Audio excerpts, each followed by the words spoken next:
ನಮಸ್ಕಾರ ವೀಕ್ಷಕರೇ, welcome to my YouTube channel ಅಡುಗೆ ಮನೆ ಮ್ಯಾಜಿಕ್. ಬನ್ನಿ ಇವತ್ತೊಂದು ಸಿಹಿ ಮಾಡೋಣ. ಆ ಸಿಹಿ ಮಾಡೋದಕ್ಕೆ ಬೇಕಾಗಿರೋ ಪದಾರ್ಥಗಳು: 1 ಬಟ್ಲು ಹಸಿ ತೆಂಗಿನ ತುರಿ, 3/4 ಬಟ್ಲು ಸಕ್ಕರೆ, 1-2 ಸ್ಪೂನಷ್ಟು ತುಪ್ಪ. ನೆಕ್ಸ್ಟ್ ಒಂದು ಚಿಕ್ಕ ಲೋಟದಲ್ಲಿ ಹಾಲು, ಏಲಕ್ಕಿ ಪುಡಿ ತೊಗೊಳ್ಳೋಣ. ಸ್ವಲ್ಪ 1-2 ಚಿಟಿಕೆಯಷ್ಟಾದರೆ ಸಾಕು. ಒಂದು ಪಾತ್ರೆ ತೊಗೊಂಡು ಅದಕ್ಕೆ ಒಂದು ಬೌಲ್ ನಾವು ಹಸಿ ಕೊಬ್ಬರಿ ತೊಗೊಂಡಿದ್ದೀವಲ್ಲ ಅದನ್ನು ಹಾಕ್ಕೊಳ್ಳೋಣ. ನೆಕ್ಸ್ಟ್ ಸಕ್ಕರೆ ಒಂದು ಅರ್ಧ, ಅಥವಾ ಸಿಹಿ ಕಮ್ಮಿ ತಿನ್ನೋದಾದರೆ ಅರ್ಧ ಹಾಕ್ಕೊಳ್ಳಿ. ಸ್ವಲ್ಪ ಇರಲಿ ಅನ್ನೋದಾದರೆ 3/4 ಬಟ್ಲು ಸಕ್ಕರೆ ಹಾಕ್ಕೋಬೇಕು. ಆಮೇಲೆ ಹಾಲು ತೊಗೊಂಡಿದ್ದೀವಲ್ಲ ಹಾಲನ್ನು ಅದಕ್ಕೆ ಹಾಕ್ಕೊಳ್ಳೋದು, ಸೇರಿಸ್ಕೊಳ್ಳೋದು. ನಂತರ ಆ ಮೂರನ್ನು ನಾವೇನು ಮಾಡಬೇಕು, ಒಂದು ಸ್ಪೂನ್ ತೊಗೊಂಡು ಅಥವಾ ಕೈಯಲ್ಲೋ ಸ್ಪೂನಲ್ಲೋ ನೀಟಾಗಿ ಮಿಕ್ಸ್ ಮಾಡಬೇಕು. ಮೂರೂ ಚೆನ್ನಾಗಿ ಹೊಂದ್ಕೋಬೇಕು. ಆ ಥರ ಮಿಕ್ಸ್ ಮಾಡ್ಕೊಳ್ಳೋಣ. 1-2 ನಿಮಿಷ ಆ ಥರ ನೀಟಾಗಿ ಮಿಕ್ಸ್ ಮಾಡಿದ್ರೆ ಸಕ್ಕರೆ ತೆಂಗಿನಕಾಯಿ ಜೊತೆ ಸೇರಿ ಕರ್ಗಕ್ಕೆ ಸ್ಟಾರ್ಟ್ ಆಗುತ್ತೆ. ಆವಾಗ ನಾವು ಒಂದು 5 ನಿಮಿಷ ಒಂದು ತಟ್ಟೆನ ಮುಚ್ಚಿಬಿಟ್ಟು ಇಡೋಣ. ಒಂದು 5 ನಿಮಿಷ ಬಿಟ್ಬಿಡೋಣ.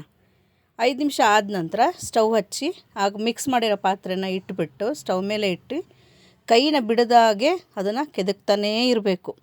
ಕೈ ಬಿಡಲೇಬಾರ್ದು, ಯಾಕೆಂದರೆ ತೆಂಗಿನ ತುರಿ ಇರೋದ್ರಿಂದ ಅದು ತಳ ಹಿಡಿಯೋ ಸಾಧ್ಯತೆ ಜಾಸ್ತಿ ಇರುತ್ತೆ. ಅದಕ್ಕೆ ಕೈನ ಬಿಡಲೇಬಾರ್ದು. ಯಾವಾಗ ಅಂದರೆ ಎಲ್ಲಿ ತನಕ ಅಂದರೆ ಅದು ಪಾಕ ಬರೋಕ್ಕೆ ಸ್ಟಾರ್ಟ್ ಆಗುತ್ತೆ. ಆ ಟೈಮ್ ಗ್ಯಾಪಲ್ಲೇ ಒಂದು ತಟ್ಟೆ ತೊಗೊಂಡು ಅದಕ್ಕೆ ಒಂದು ಸ್ವಲ್ಪ ತುಪ್ಪನ ಸವರಿ ರೆಡಿ ಮಾಡಿ ಇಟ್ಕೊಂಡಿರಬೇಕು. ಯಾಕೆಂದರೆ ಪಾಕ ಬಂದ ತಕ್ಷಣ ಬಗ್ಗಿಸ್ಬೇಕಲ್ವ ನಾವು, ಅದಕ್ಕೆ ಅದು ರೆಡಿ ಇರಬೇಕು. ಆವಾಗ ಬಂದಮೇಲೆ ನಾವು ಅದನ್ನು ರೆಡಿ ಮಾಡ್ಕೊಳ್ಳೋದಕ್ಕೆ ಹೋದರೆ ಅದು ಹಾಳಾಗಿಬಿಡುತ್ತೆ. ಅದು ರೆಡಿ ಆದಮೇಲೆ ಇನ್ನೂ ನಾವು ಅದೇ ಕೈ ಬಿಡದಂಗೆ ಬರೋ ತನಕ ಕೆದಕ್ತಾನೇ ಇರಬೇಕು. ಅದು ನಿಮ್ಗೆ ಯಾವಾಗ ಬರುತ್ತೆ, ಹೆಂಗೆ ಬರುತ್ತೆ ಅಂತ ಗೊತ್ತಾಗುತ್ತೆ ಅನ್ನೋ ತಿಳ್ಕೊಬೇಕು ಅಂದರೆ, ನಾವು ಕೆದಕ್ತಾ ಇರ್ಬೇಕಾದ್ರೆ ತೆಂಗಿನಕಾಯಿ ಕೆಳಗಡೆಯಿಂದ ತೆಗೆದಾಗ ವೈಟ್ ಬಣ್ಣ ಬದಲಾಗಂಗೆ ಕಾಣಿಸ್ತಾ ಇರುತ್ತೆ. ಜೊತೆಗೆ ಪಾತ್ರೆ ದಡದಲ್ಲೆಲ್ಲ ಸಕ್ಕರೆ ಪಾಕದ ಬಂದಾಗ ಬಿಳಿಗೆ ಅಂಟ್ಕೊಳ್ಳುತ್ತೆ. ಆ ಥರ ನೀವು ಬಾದುಷಾ ಎಲ್ಲ ನೋಡಿರ್ಬೋದು, ಅದ್ರ ಮೇಲೆ ವೈಟ್ ಪಾಕ ಬಂದಿರುತ್ತೆ ನೋಡಿ, ಪಾಕದಲ್ಲಿ ಅದ್ದಾಗ ಆ ಥರ ಪಾತ್ರೆ ಸುತ್ತ ಬರೋಕ್ಕೆ ಸ್ಟಾರ್ಟ್ ಆಗುತ್ತೆ. ಆಗ ಬಂದಾಗ ಆ ಥರ ಬಂದಾಗ ನಮಗೆ ಇದಾಗಿದೆ, ಪಾಕ ಬಂದಿದೆ, ಬಗ್ಸೋಕ್ಕೆ ಇವಾಗ ಇದು ರೆಡಿ ಇದೆ ಅಂತ ಗೊತ್ತಾಗುತ್ತೆ. ಕೊಬ್ಬರಿ ಮಿಠಾಯಿ ಮಾಡೋದು ಸ್ವಲ್ಪ ಕಷ್ಟನೇ, ಆದರೆ ಬಂದರೆ ತಿಳ್ಕೊಂಡ್ರೆ ಮಾತ್ರ ತುಂಬ ಈಸಿ ಆಗುತ್ತೆ.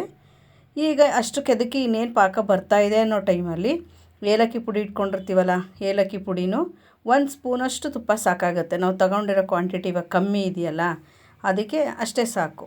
ಅದನ್ನು ಸೇರಿಸ್ಕೊಂಡು ಮಿಕ್ಸ್ ಮಾಡ್ತಾ ಹೋಗೋಣ. ಇವಾಗ ಇನ್ನೇನು ಹತ್ತತ್ರ ಬಂದುಬಿಡುತ್ತೆ. ಇವಾಗ ನಾವು ಕೊಬ್ಬರಿ ಮಿಠಾಯಿನ ಹಬ್ಬಗಳ ಬರುತ್ತೆ, ಈಗ ಕೃಷ್ಣಾಷ್ಟಮಿ ಎಲ್ಲ ಬರುತ್ತೆ, ಮತ್ತು ಗೌರಿ ಗಣೇಶ ಎಲ್ಲ ಬರುತ್ತೆ. ಆ ಟೈಮಿಗೆ ಮಾಡಿಕೊಂಡ್ರೆ ಇಡೋಕ್ಕೆ ಬೇಕಾಗತ್ತೆ. ಇಲ್ಲದೇ ಇದ್ರೂ ಈಗ ಹಬ್ಬಗಳೆಲ್ಲ ಬಂದಾಗ ತೆಂಗಿನಕಾಯಿ ಎಲ್ಲ ಜಾಸ್ತಿ ಹೊಡೆದಿರ್ತೀವಿ ನೋಡಿ, ಮಿಕ್ಬಿಟ್ಟಿರುತ್ತೆ. ಏನು ಮಾಡಬೇಕು ಅನ್ನೋ ಟೈಮಲ್ಲಿ ಈ ಥರ ತಿಂಡಿನ ನಾವು ಮಾಡಿಕೊಂಡು ಮನೆಯವರೆಲ್ಲರೂ ತಿನ್ಬೋದು. ಇಲ್ಲಾಂದರೆ ತುಂಬ ಸವಿಯೋಕ್ಕೆ ತುಂಬ ಚೆನ್ನಾಗೇ ಇರುತ್ತೆ ಇದು. ಈಗ ಇನ್ನೇನು ಹತ್ತತ್ರ ಬರ್ತಾಯಿದೆ, ನೋಡ್ತಾ ಇರಬೇಕು ನಾವು. ಬಂದಿದ್ದನ್ನು ಹಾಗೆ ನಾವು ನೋಡ್ಕೊಳ್ಳಿಲ್ಲ ಅಂತಂದರೆ ಜಾಸ್ತಿನೂ ಆಗಿಬಿಡುತ್ತೆ. ಅದು ಜಾಸ್ತಿ ಪಾಕ ಬಂದು ಮೀರೋಗಿ ನಾವು ತಟ್ಟೆಗೆ ಹಾಕಿದಾಗ ಪೀಸ್ ಮಾಡೋಕ್ಕೆ ಬರೋಲ್ಲ, ಎಲ್ಲ ಪುಡಿ ಆಗಿಬಿಡುತ್ತೆ. ಅದಕ್ಕೆ ನೋಡ್ತಾ ಇರಬೇಕು, ಮಿಕ್ಸ್ ಮಾಡ್ತಾನೇ ಇರಬೇಕು, ಬಂದಿದೆಯಾ ಅಂತ ನೋಡ್ಕೋತಾನೇ ಇರಬೇಕು. ಇನ್ನೊಂದು ಸ್ವಲ್ಪ ಆಗೋದ್ರಲ್ಲಿದೆ. ನಿಮಗೆ ಕುಡಿಸ್ತಾ ಎಲ್ಲ ಒಟ್ಟಿಗೆ ಕೊಬ್ಬರಿ ಒಂದು ಕಡೆಗೆ ಒಟ್ಟಿಗೆ ಬರೋಕ್ಕೆ ಸ್ಟಾರ್ಟ್ ಆಗಿಬಿಡುತ್ತೆ. ಆಮೇಲೆ ನಮಗೆ ಸ್ಪೂನ್ ಕೂಡ ಸ್ವಲ್ಪ ತಿರುಗಬೇಕಾದ್ರೆ ಭಾರ ಅನ್ಸೋಕ್ಕೆ ಸ್ಟಾರ್ಟ್ ಆಗುತ್ತೆ. ಅಷ್ಟು ಈಸಿಯಾಗಿ ನಾವು ಅದನ್ನು ಮಿಕ್ಸ್ ಮಾಡೋಕ್ಕೆ ಬರೋಲ್ಲ. ಆವಾಗ ಪಾಕ ಬಂದಿರುವಾಗ ಸ್ವಲ್ಪ ಗಟ್ಟಿ ಅನ್ಸೋಕ್ಕೆ ಸ್ಟಾರ್ಟ್ ಆಗುತ್ತೆ. ಆವಾಗ ನಮಗೆ ಅದೆಲ್ಲ ಸೇರಿಕೊಂಡು ಗೊತ್ತಾಗುತ್ತೆ, ಇವಾಗ ಆಗಿದೆ ಅಂತ ಗೊತ್ತಾಗುತ್ತೆ ನೋಡಿ. ಇವಾಗ ಆಗಿದೆ, ಅದನ್ನು ಒಂದು ಪ್ಲೇಟಿಗೆ ಹಾಕ್ಕೊತಾ ಇದ್ದೀನಿ ನಾನು. ಹಾಕ್ಕೊಂಡು ನೀಟಾಗಿ ಸ್ಪೂನಿನ ಸಹಾಯದಿಂದನೇ ನೀಟಾಗಿ ಅದನ್ನು ರೌಂಡ್ ಶೇಪಲ್ಲಿ ತಟ್ಟಿ ಅದನ್ನು ನಮಗೆ ನೀಟಾಗಿ ಸ್ವಲ್ಪ ಒದ್ದೆ ಕೈಯಾದರೂ ಮಾಡಿಕೊಂಡು ತಟ್ಬೋದು. ಬಿಸಿ ಇರುತ್ತೆ, ತುಂಬ ಬಿಸಿ ಇರುತ್ತೆ. ಅದಕ್ಕೆ ಆ ಸ್ಪೂನ್ ಸಹಾಯದಿಂದನೇ ತಟ್ಕೋಬೇಕು. ಆಮೇಲೆ 5 ನಿಮಿಷ ಅದನ್ನು ರೆಸ್ಟಿಗೆ ಬಿಟ್ಬಿಡೋಣ. ಒಂದು 5 ನಿಮಿಷ ತಕ್ಷಣ ನಾವು ಚಾಕುನಲ್ಲಿ ಕಟ್ ಮಾಡೋಕ್ಕಾಗಲ್ಲ. 5 ನಿಮಿಷ ಬಿಟ್ಬಿಟ್ಟು ಅದು ಸ್ವಲ್ಪ ಬಿಸಿ ಕಡಿಮೆ ಆದಾಗ ಸುಮ್ಮನೆ ಲೈನ್ಸ್ ಹಾಕಿ ಬಿಟ್ಬಿಡೋಣ. ಅದಕ್ಕೆ ನಿಮ್ಗೆ ಯಾವ ಶೇಪ್ ಬೇಕು ಆ ಶೇಪಲ್ಲಿ ನೀವು ಒಂದು ಚಾಕು ಸಹಾಯದಿಂದ ಲೈನ್ಸ್ ಹಾಕ್ಕೊಂಡು ಬಿಟ್ಕೊಂಡ್ಬಿಡ್ಬೇಕು. ಸ್ವಲ್ಪ ಬಿಸಿ ಇರುವಾಗ, ಏಕೆಂದರೆ ಆಮೇಲೆ ನಾವು ಫುಲ್ಲು ಅದು ಒಣಗಿದ ಮೇಲೆ ತಣ್ಣಗಾದ ಮೇಲೆ ಕಟ್ ಮಾಡೋಕ್ಕೆ ಬರೋಲ್ಲ, ಪೀಸ್ ಆಗಿಬಿಡುತ್ತೆ. ಅದಕ್ಕೆ ಮಾರ್ಕ್ ಮಾಡಿ ಇಟ್ಕೊಂಬಿಡಬೇಕು. ಮಾರ್ಕ್ ಮಾಡಿಟ್ಟು ಫುಲ್ಲು ತಣ್ಣಗಾಗಕ್ಕೆ ಬಿಟ್ಬಿಡ್ಬೇಕು ಅದನ್ನು. ಫುಲ್ಲು ತಣ್ಣಗಾದ ಮೇಲೆ ನೋಡಿ, ಈಗ ತಣ್ಣಗಾಗಿದೆ. ಈಗ ನಾವು ಅದನ್ನು ಎತ್ಬಿಟ್ಟು ನಾವು ಸರ್ವಿಂಗ್ ಪ್ಲೇಟ್ಗೆ ಹಾಕ್ಕೊಂಡು ಸರ್ವ್ ಮಾಡ್ಬೋದು. ಈಗ ನಮ್ಮ ಕೊಬ್ಬರಿ ಮಿಠಾಯಿ ತಿನ್ನೋದಕ್ಕೆ ರೆಡಿ ಇದೆ. ಈಗ ಕೊಬ್ಬರಿ ಮಿಠಾಯಿ ಪೀಸ್ಗಳನ್ನ ತೆಗೆದು ಸರ್ವಿಂಗ್ ಪ್ಲೇಟ್ಗೆ ಹಾಕ್ಕೊಳ್ಳೋಣ. ಖಂಡಿತ ಚೆನ್ನಾಗಿರುತ್ತೆ. ನೀವು ಕೂಡ ಮನೇಲಿ ಟ್ರೈ ಮಾಡಿ ಒಂದು ಸತಿ.